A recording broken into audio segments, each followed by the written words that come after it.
Hello, I'm Michael Cantrell, and you are listening to the Prison Officer Podcast, a place to have a conversation about the forgotten cops that work in this country's jails, prisons, and correctional centers. A place for me to try to make sense of a career spent working inside the fence with some of the greatest people that nobody sees or recognizes for the important job they do to keep this world safe. If you love this podcast, hit the follow button, or better yet, share with your family, friends, or coworkers. In more than 28 years of corrections, I have used or supervised pepperball hundreds of times. Now, as a master instructor for pepperball, I teach others about the versatility and effectiveness of this pepperball system. From cell extractions to disturbances on the rec yard, pepperball is the first option in my correctional toolbox. One of the most dangerous times for officers is during cell extractions. Pepperball allows officers to respond with the lowest level of force and still be effective and ready if the situation escalates.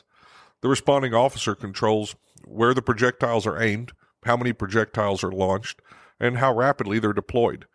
This allows the response to be tailored to the moment.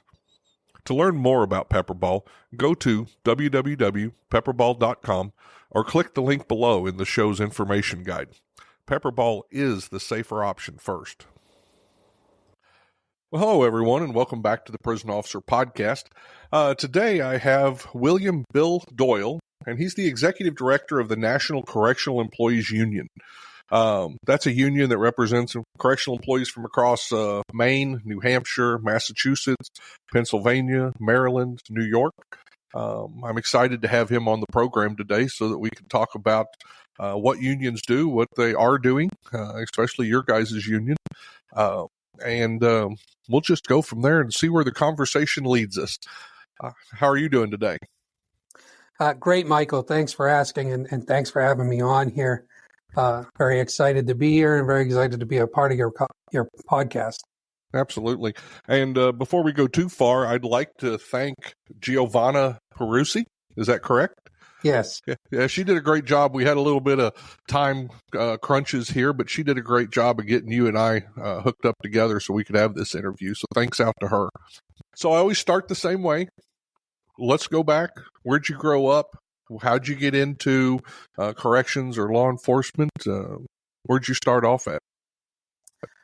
So I started off actually in about 2001 as a summer reserve police officer in Kennebunk, Maine, and growing up kind of near the Old Orchard Beach and Saco area. Okay. Just kind of stayed around there. And then my chief of police actually migrated from the Kennebunk Police Department to the Sheriff's Department as the chief deputy, and kind of enticed me to go over there. And there I started in corrections in 2008. So is this Kennebunkport, Maine? Kennebunk. So Kennebunkport and Kennebunk are two different entities. They have two different police departments, two different chiefs. Some people take very great offense if you don't get it correct. So same area, though? Same area, right next to each other. Yep. Okay.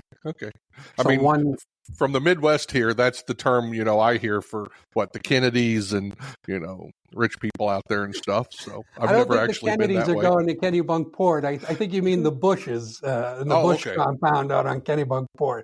That's what's out there. I think for the Kennedys, you need to go to Hyannis and down in Cape. That's right. I haven't been to the Northeast much. I teach classes once in a while, but you can tell my geography over there is kind of iffy. So, tell me about policing there. What was that like? Obviously, small town, so policing was very different from your police departments in major metropolitan areas.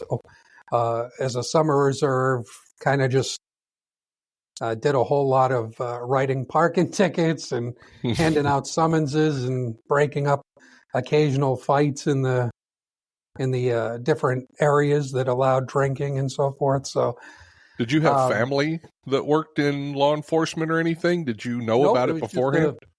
It was just kind of a lifelong goal to become a police officer, and I did that, and then transitioned into corrections, and I really enjoyed my time in corrections. I was in corrections for about 5 years, and then went back to work in the police and public health. And then I started my career into unions. Yeah. And I had known unions before. When I was a corrections officer, I was local president for my unit. Plus, I was a steward for the midnight shift that I worked on. Okay. And so it was kind of the natural progression where I was working midnights and then I was staying most of the day to negotiate or deal with disciplinary issues or I was doing double duty and wasn't Sure. getting paid what I thought was the right amount for those double duties. So in essence, I just went to work for the union itself, which allowed a better quality of life. The place you started, York County? York County, Maine. Yeah, the York County. So tell me Sheriff's about what Department. that was like and how big that place was. And so it's one of the 4 premier flagship jails in the state of Maine. So the state of Maine has 15 county facilities and then 7 Maine state prison facilities throughout the state. And York County is one of the 4 flagships. It's also the first county in the state of Maine. Okay. And it held, I think max capacity was 525 or 500, right around there. During my time there, it was never that full. Right. I think we got up into the low 3s one time. Yeah. Wish we could get to that level in staffing. We never got to that level in staffing. But, right. It was I had a lot of fun and enjoyed my time in corrections. Yeah. So what was it like? What was it like stepping from police over to corrections? What were the things you noticed, or what was the biggest change? So I think the biggest change stepping in from police to corrections was you don't get to walk away when you're in corrections. When you're inside a facility, you don't get to walk away from them or get in your car and drive away after you've dealt with that difficult individual or having that difficult conversation. Sometimes you're stuck in that pod with that person for the entire day. So you have to make the best of that, and you have to deal with those different personalities, and you have to come at it a different way. The biggest tool you have in corrections is your brain, right? Is how you interact with people and trying to stop manipulation, but also making sure that the inmate needs get met, but the obviously day-to-day operations get met as well, because you are there to enforce the laws. You are a law enforcement official, even if as a corrections officer. Right. So, I always say this, and I'll continue to say it. Corrections officers are first responders, just like out on the road, except they have all the duties. They're not just your firefighter. They're not just your police officer. They're not just your paramedic. Corrections officers are the first ones to respond in an incident inside a facility. So they're your first responders, and they deal with everything. Yep. So it's a very dangerous and difficult position, but it's also a very rewarding position. I mean, I'm sure anyone that's done corrections long enough has gone out in the facility and someone's come up and said, "Hey, CO so-and-so, CO Doyle, thanks for helping me out while I was in there." Right. You also get the other side, right? You get other people that come up to you and they're like, "Hey, CO Doyle, you were this or you were that," and you get both kinds, but it can be rewarding. Yeah, absolutely. So you went from corrections and you went to Health and Human Services. What made you make that change? Just opportunity? Opportunity came up to get back into police in the state of Massachusetts, and that's kind of where I was going. And then I got the unbelievable opportunity to get into union stuff, which took me out to California. Wow, that's quite a jump. Yeah. So how long did you stay out there? I was in California for about a year and a half, and then what brought me back was the National Correctional Employees Union finally had a open labor representative position, and that's where I was a local president. It's where I was a steward, and so I said, you know what, kind of move back and be around friends and family. So I took the great opportunity that was before me, and that was in 2014, and I've been with the NCU ever since. So you were a member of the NCU before you became in management. So yes, yep. Okay. So what attracted you to becoming I see you're listed as executive director. I also saw you listed as an organizer, which I'm not sure exactly what that is. But what attracted you to that? So when I was working at the jail in York County during my off time, the NCU came into our facility in about 2010 timeframe. So from 2010 to 2012, I was the local president, and I was working with the NCU, and I liked what they were doing. I liked what they were offering. I liked the fact that the organization started by correctional professionals for correctional professionals. And so a lot of the folks that came and talked to us, they understood, just like many of our members understand, what it's like being told 5 minutes before the end of shift, hey, go make a phone call, you can't go home, right? Yeah. They get told, our members get told all the time, you're mandated, right? A lot of people outside of corrections, they don't know what mandations are. They don't know what holds are, freezes, whatever terminology your facility uses. Sure. It all means the same thing. You can't go home. Right. So, right. I liked that the people that I were dealing with understood the real challenges of corrections. And so I actually started helping them organize, which was going out and promoting the NCU to different groups and trying to bring business to the organization. So that's kind of what an organizer does. I was doing that freelance part-time in addition to being union president, in addition to working at my job. And then, kind of transitioned from there into a labor rep role in 2014 after coming back from California. And in 2017, I was promoted to regional director. And then in 2020, was promoted to executive director. Excellent. Yeah. So, executive director, where does that put you? Does that put you in a position where you're able to get some of your stuff, your priorities, working now? Is executive director the top? Yeah. I'm sorry, I don't know. No. The executive director is underneath the board, the executive committee and board, and that's obviously underneath the president. So, as the executive director, I'm in charge of a lot of organizing and operations. And so, yes, it does have some ability to bring programs that I'm interested in bringing to the NCU and then bringing those and rolling them out. For instance, one of the things the NCU is thinking about doing as we continue to grow, we want to establish a retiree unit. We don't want to forget our brothers and sisters that work behind the lines, and just because they're retired, they can't get some of the ancillary benefits that the union offers in addition, besides what they get from maybe the state or from their counties. Sure. But we offer a lot of ancillary benefits, discounts on different programs and so forth. So we don't want to leave our brothers and sisters out in the cold that worked for 20 plus years. So we want to establish a retiree unit and start building those options in for our members if they want. I saw on your website, I did some sniffing around just, I knew we were going to talk, but you've got dental and optical benefits, a vision plan, and then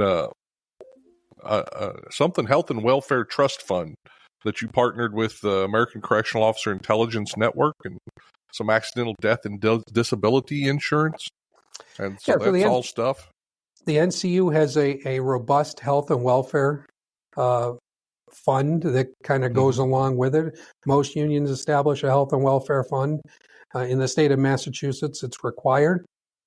So where the organization started in Massachusetts, that was one thing that we started off right out of the gate, and we've been improving those benefits all along the way. And so for folks that are mandated to have it in our organization, they have it through the organization. But what we've been finding is our health and welfare benefits are good, and sometimes they're better than the counties. So we're actually getting through negotiations. We're getting our health and welfare fund into different entities, different counties and different municipal employers that allow it. And our members get a better product for less money. And again, that's what our mission is. It's to improve the lives of our members through collective bargaining, contract enforcement, and legislative advocacy. Yeah. Yeah, and I'm sure things things have changed a lot since I started, 30 years ago for the state of Missouri. But I remember a time back then where the older officers couldn't retire until they could draw Social Security, because COBRA insurance was going to take up like 3/4 of their retirement check if they wanted to keep insurance, and that's not everywhere, but that's not that uncommon for corrections to be able to get put in those positions. No, that's a good point. And, obviously it depends on different states. Some states have pension set up programs, other states don't. And those states that don't are you really have to rely on good planning out of the gate whether you go into a deferred 357 or a 401k or a 401 whatever B program, whatever you try to get into. If you don't have a pension set up or a state system set up, you really have to kind of do some real planning there. So right. In Maine, there's a pension system set up. So you can pay into Maine state pension, or you can go with a deferred, 457 or some program like that. And in some cases, you can even do both. Right.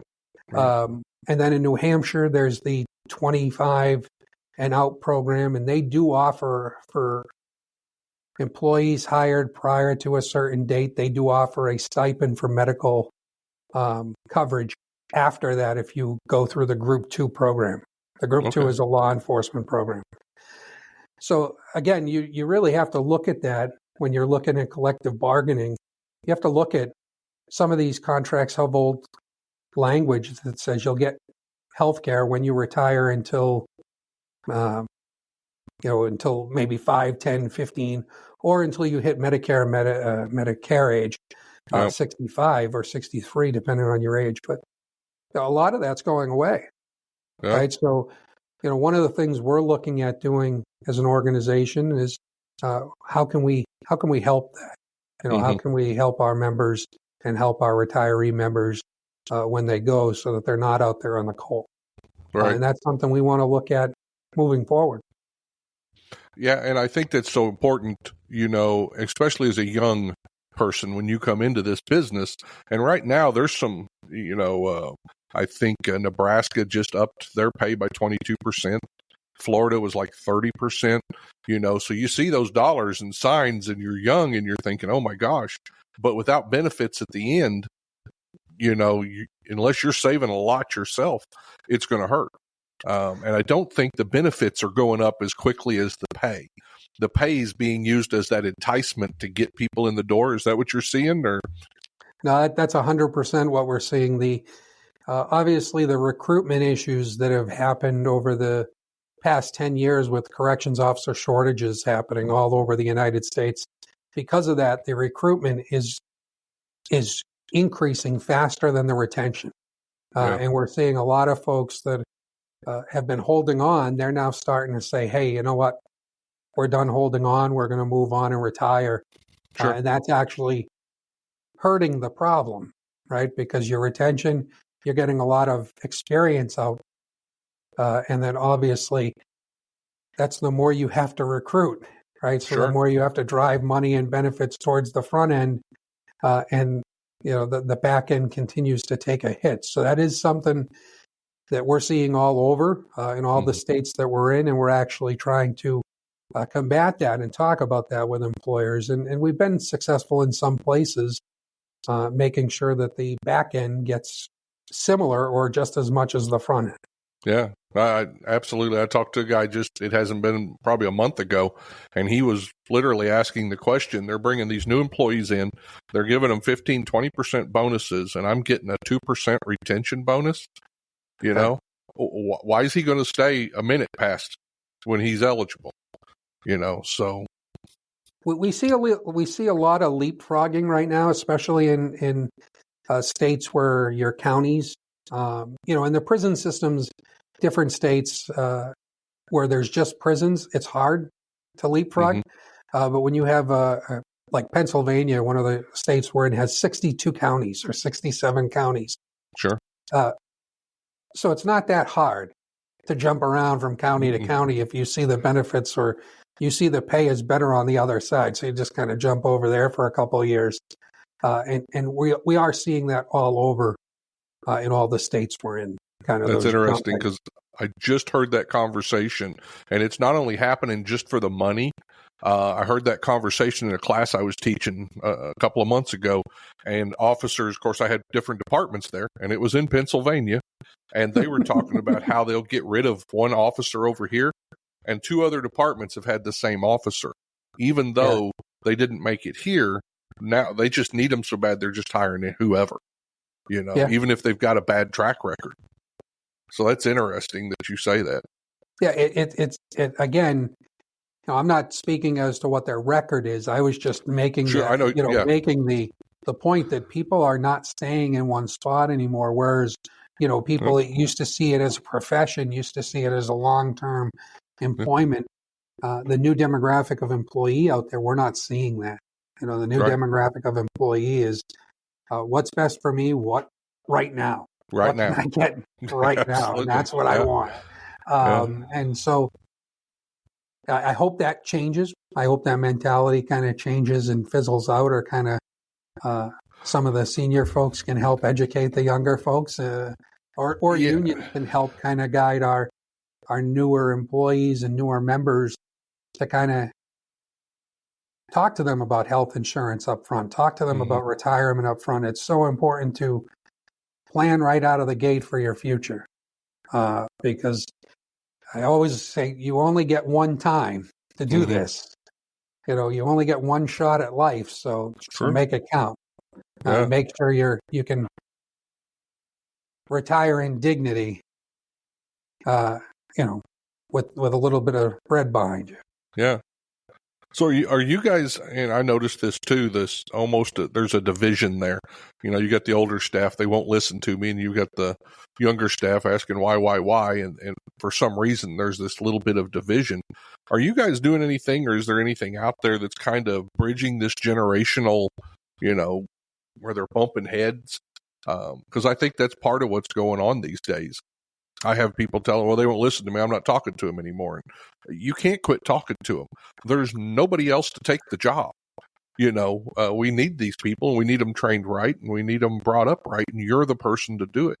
Is there anything that you guys are doing to bridge that? So actually we're trying to implement different FTO programs into all of our different facilities. We're trying to implement different FTO programs, different criterion for those programs, and then also proposing, obviously, money, right? Money talks, and getting folks stipends or getting folks additional money to train the new people and train them the right way, rather than just putting them with an FTO because they're a senior officer. I was very lucky. I had some great FTOs when I started. And some of them are still with us. Some of them are still in corrections today, and some of them are not. But, I was very lucky, but not everybody is that lucky. Some folks just get stuck with somebody, and that's because they were senior and they were in the post they got assigned to. And you really want to make sure that when you're bringing in the new demographics of employees, or just newer employees in general, you want to make sure you put them with somebody who is actually going to take the time to train them.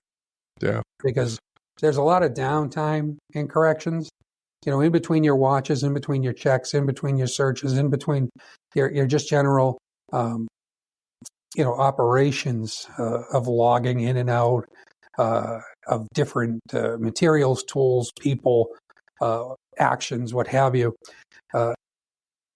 There's always manipulation, and it's not always officer inmate manipulation. It could be inmate on inmate.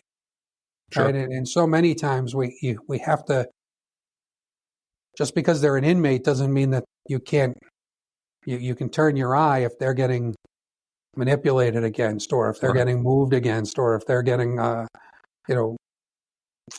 You're there to protect them also. You're there to protect them. So you got to look out for that. And there's obviously different levels of inmates that come in, whether they go into general population, whether they go into a segregation housing unit for, whatever they're in there for. But again, it's a very stressful environment, and you really have to keep your head on a swivel and be looking around at everything and monitoring inmates that are behind you in the showers versus inmates in the rec yard versus inmates up in the top corner. What are they doing hanging out at that door or that cell? What's going on? So you really got to kind of be out there and playing all kinds of different parts because, again, you're the first responder if something happens. Yeah. I agree. Being out there is the number one thing. Getting out of those offices, getting out on the walk, getting to know your inmates.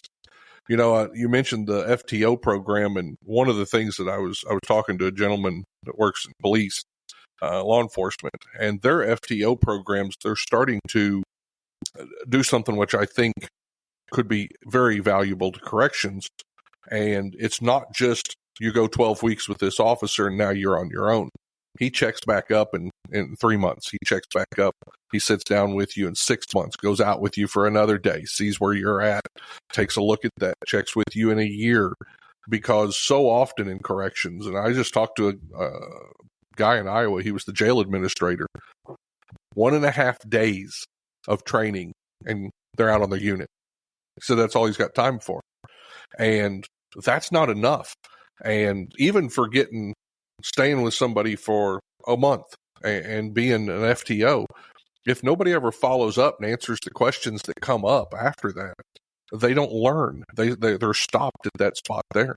So I would encourage if you guys are getting that FTO program and kind of take a look at that model and add that so that we're getting training down the road also. That's a great recommendation. I mean, we're doing something similar, but we're not checking in at the year point. But we were starting to build in checkpoints at 3 and 6 months interval. So after they get through that initial 2-week rotation on day shift, 2-week rotation on afternoon shift, 2-week rotation on midnight shift, and then they get assigned to a permanent shift, that FTO is still checking on them at 3 and 6 months. That's what we're trying to implement, but I'm actually going to take it a step further and kind of try to go after that and build in maybe a 9 and 12 year benchmark or 12-month benchmark as well. Yeah, because it makes sense. I mean, if nobody ever follows up, right. Yeah, I mean, you could say if you're not getting any complaints or you're getting too many complaints, maybe that person's doing the job right. But because my first sergeant at the police department, he said, "Bill, if you're not getting complaints, you're not doing the job right, because you're not making decisions that piss people off, and that way you're not actually doing the job."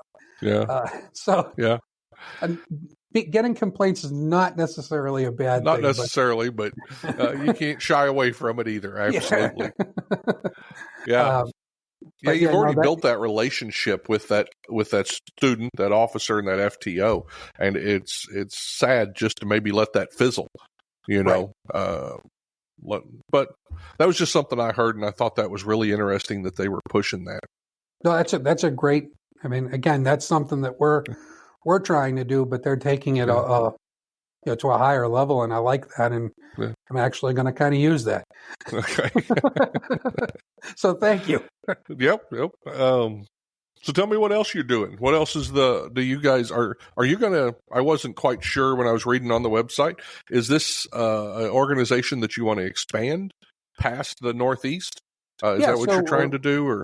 Yeah, we're in, as our name states, we're the National Correctional Employees Union. We were founded in 2008 by corrections professionals, for corrections professionals. But we have bloomed from starting in Massachusetts with 2 units now in Maine to Maryland, and we're growing. We're continuing to grow, and so we're out there just kind of letting people know who we are, what we're doing, that we're there. A lot of folks don't understand that they can change unions, and they can look at other options if they don't like what they're getting.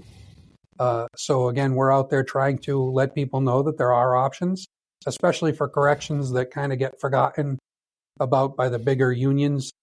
We're out there, and we want to make sure that our folks are taken care of. And in corrections, when the average life expectancy is 59 and a half, that's that's short compared to the average person. So we Yeah. need to make sure that our members are getting the most. And again, we're not just about our members, we're about corrections as a whole and bringing education to folks about corrections and Right. talking about corrections. And that's why an important piece of our mission statement is legislative advocacy. I know I've testified in New Hampshire and Maine and also down in Maryland and some other places about the importance of recognizing correctional officers.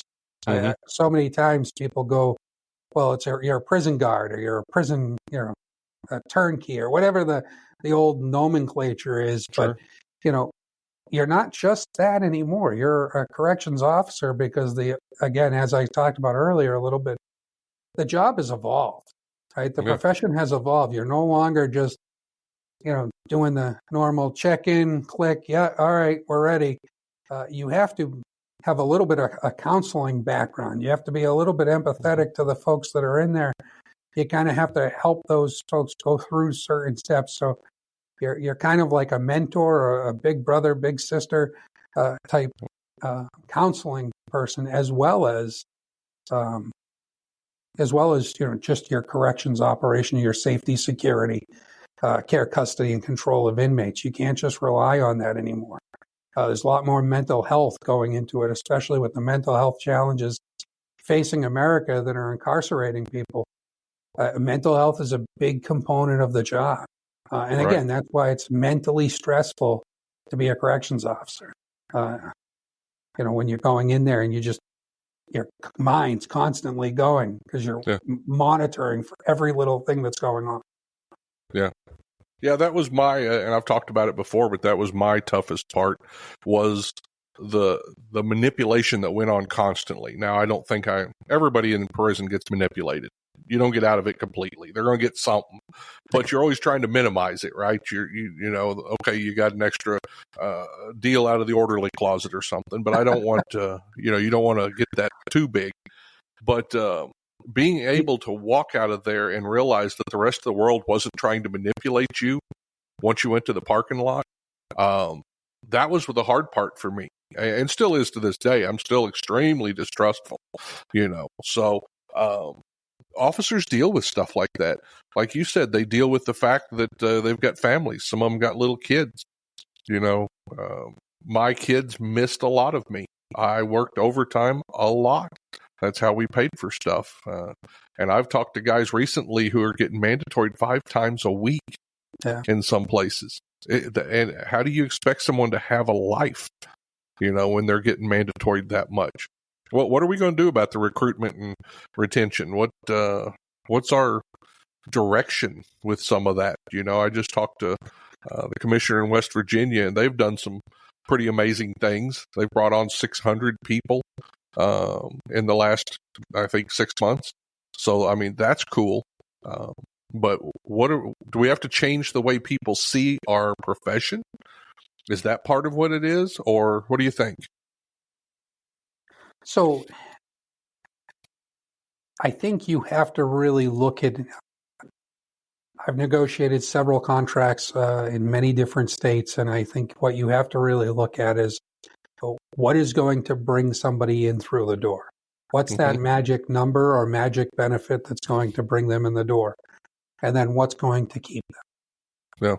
Yeah. And when you have McDonald's and other places paying within $1 of your corrections folks, they're not going to come to you, right? They're not going to go into corrections if they can not get forced overtime, not have to work weekends, not have to work holidays, and they can work fast food, or they can work at your Walmart, or they can be, whatever. I mean, some of those places, they come in for 8 hours and they get paid that day.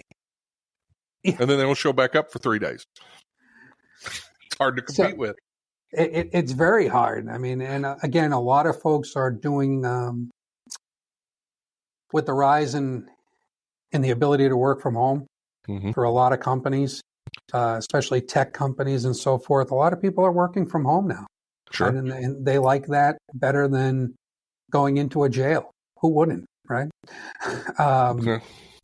And so what you're seeing is a lot of folks are ditching the the normal jobs, and they're either opening up their own companies. I mean, I don't know how many corrections officers I know that are now landscapers, painters, Sure. you name it, they're doing it because it was better than corrections. Yeah. And so I think the only way to really solve this staffing issue is, one, you have to do more training. Yep. There has to be more training for corrections officers. There has to be more education for the public about the need for corrections officers and not the need for home confinement. Home confinement is great, but the people that are on home confinement have to listen. And usually they're in jail because they didn't listen. Right. They didn't listen to whatever this law was, or they didn't listen to this happening. But home confinement's nice. But again, we have to really look at back to education and training. And then again, we have to pay folks for this negative environment that they go in, and realize that we can't worry about what other folks make, right? We can't worry about what these folks make in comparison to corrections. There's no, well, let me take that back. In most professions, you're not going, I don't know if I can swear, but sure. Okay. In most professions, you're not going to have a shit shake thrown at you, right? Nope. In corrections, you will. If you stay in it long enough, you will have an inmate throw a shit shake at you. Yep. And so maybe it happens once. Maybe if you're a different type of individual, it happens many times. The point is, for that one time or there's many times, you have to pay the officer for that. Right? You have to pay them a premium for being in that negative environment, being in that environment where they can't leave. They can't get in that cruiser and go down the store and go to the general store and get a drink and talk to people and do some of that community policing, which I loved when I was a police officer. Yeah. But you can't do that community policing when you're in corrections. You're either in a housing unit, or you're in a linear style facility, or you're in a direct supervision facility, and you're in there. Right. You're in there for 8, 10, 12, 16 hours a day, sometimes longer. And that's your life. I mean, you're basically, you're in jail. You're just doing it on the installment plan, as I like to say. Sure. You're just doing it, 8, 16 hours at a time. Yeah. But you're still in there. You talk a lot talk a lot to the legislators and stuff. I'm kind of interested what, I just read this, I think today, Correctional Leadership Association gave Senator Cotton out of Arkansas an award for supporting corrections, which he does. I've heard him a lot talking about how corrections gets treated and some of the things that need to be done. But what are the legislators, and I guess I'll kind of combine this. What do you hear from the legislators when it comes to our jobs? And then the other part is, you just talked about that shit shake. I've seen prosecutors who won't prosecute a correctional officer because he's inside and that's expected. Yet, if you did that at the mall to a police officer, you're going to jail. Why are we treated so differently politically? How's that for a question?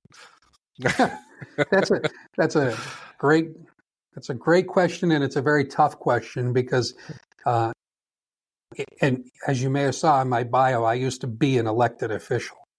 In my home community, so I know a little bit about that side of it. And when we talk to legislators, I think legislators are all sympathetic to what corrections officers go through if they fully understand what they go through. Absolutely. And that's a lot of the education that I keep telling sheriffs that I run into is, stop bringing your commissioners and your state representatives through when the jail is in tip-top condition.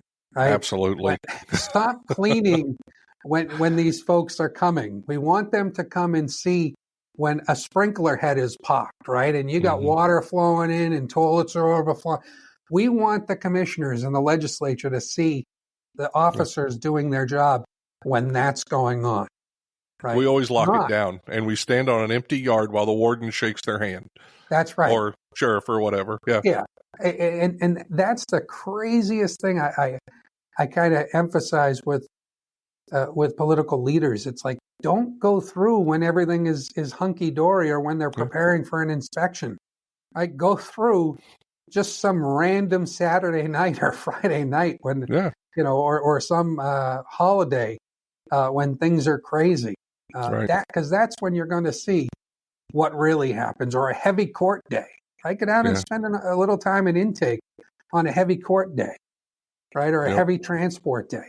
You'll really get to see what it's like. And I think when you talk to legislators, and legislators a lot of time are trying to reduce incarceration times, right? They're trying to reduce the amount of people that are housed, right? And they call it warehousing in individuals and so forth. We need to stop with that, right? And I always tell legislators, until you've done it, please don't talk about warehousing unless you're going to put more money into programs to help them get out of jail. Good point. Because unless you're going to put money on the upfront to help rehabilitate them, which is what our job is, but if you're not putting any money into the rehabilitation programs, and I'm not talking rehabilitation programs like your GED or your, Alcoholics Anonymous. I'm talking about real programs that'll give them skills to be successful on the outside. Vocational stuff, which is totally needed in this country because you don't see enough people going into the skills, right? Going into the trades. So until you put some, rehabilitative therapy in there and fund those programs, then yes, it is warehousing, but shipping them off to home confinement or, reducing their sentences for nonviolent crimes. I mean, we saw that in New Hampshire, and that didn't go so well. I think there was an inmate that was released and then went out and assaulted somebody again. Yeah. And so Georgia, it's happening all over the place. So I mean, we can't just say, okay, here, well, you're all good to go back out there. We really need to look at it as a system and try to fix the system. And I think where they lack is the rehabilitation therapy on the backside. Yeah. And again, if you start doing that and you start making these programs, one, you get a better, hopefully, the theory is you get a better person when they're released. And it gives them something to do inside and something to shoot for. So they're not just they're inside, they're not doing their time bothering corrections officers or violating the rules of the facility because they're trying to actively work towards something where they can better themselves. And you've hit the nail on the head with something I've been seeing a lot of, which, when I travel around, I see bored inmates like I've never seen before. They've given them tablets and they lay in their bed and they click on these tablets and okay, they're getting a GED or a class on a tablet, but they're not interacting with people. They're not learning skills. They're not learning how to get out of their cell and communicate with an officer or another inmate. I've never seen, 30 years ago, if I'd have seen inmates sitting like I see now, I'd have had my back to the wall and I'd have been on the phone with control because something was fixing to kick off. We've got to get vocational stuff back inside. If you're a sheriff somewhere, get that inmate crew put together and have somebody from the highway department, have them go pick up trash. That's not slave work. That is work. And guess what? We should all be doing work. Yeah. But we've taken everything like that, and those inmates inside are bored. They don't want a lot of the classes that are there, but why can't you teach them how to weld? How can't you teach them how to plumb? I saw St. Louis, outside of St. Louis somewhere, they've got a CDL deal where they learn to drive on computer screens, and then just before they get out, they take them over and get them their CDL test. Now, you talk about a big GPS. You want to know where that inmate's at? Yeah, he's got 80,000 pounds of GPS once he gets out. That kind of stuff makes sense to me. And those inmates don't come back. Well, no, because again, when you're giving them a vocation, when they can come out and they're not being reintroduced to what they had before, whether it was poverty or a friend network or what have you, whatever they were looking at, you're giving them a vocation and you're setting them up for success, right? And then so much about helping them get from, okay, you've been released, you have a vocation, we're going to set you up with this company to interview with, right? And if you can make those connections, again, that's helping them and it's helping reduce the recidivism. That is one of the big things that legislators, again, coming back to legislators, they want to reduce that, right? I mean, that's the whole goal. But again, we have to front money. We have to put money into programming, or else that whole mission fails. And training. The one of the things I truly believe that it's harder to keep those officers inside now. If you've given an officer the training, and whether that comes from other officers or whether it comes from official department training, if they walk into a jail or a prison and they feel like they're knowledgeable and they feel like they're skilled, he's going to do well in there. She's going to do well in there. If they don't have those two feelings, you can pay them all you want, but they're going to walk around. They're going to be nervous. They're not going to be confident in their abilities, and you're going to lose them. So I don't think we can put enough training on our officers, and our officers do not get the same level of training that law enforcement does. Law enforcement gets much more money posted at training. Why can't we get some of that? So a perfect example in the state of Maine, and I'm trying to take from all the different states that we're in little examples, but in Maine, the police academy is 18 weeks. Corrections academy is 5 weeks. Yeah, I know. And like you said, a correctional officer, they're the only ones. There's nobody else coming to the scene. He's gonna secure the scene. He's gonna take care of who's there. He's gonna stop the bleeding. He's gonna do CPR. He's gonna cut the rope from around their neck. He's gonna escort. He's gonna transport, and he's gonna document. Yeah, and don't forget, you got to do your rounds in between there too, right? So you don't get in trouble, right? No, but I mean, you're right in the sense of, in a majority of facilities, because they're so short-staffed, that officer in the housing unit or responding is likely going to be the only person there for, a minute to 3 minutes.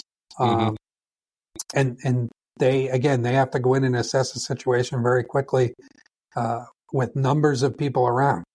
Yes. And sometimes, voice commands and officer presence, and you start as soon as you come in the door, you're starting the escalation of force with officer presence, and then you start throwing out verbal commands. And again, you have to hope that they follow your verbal commands. Right. As one person responding, you have to hope that they follow your commands, because at any moment, it's really their housing unit.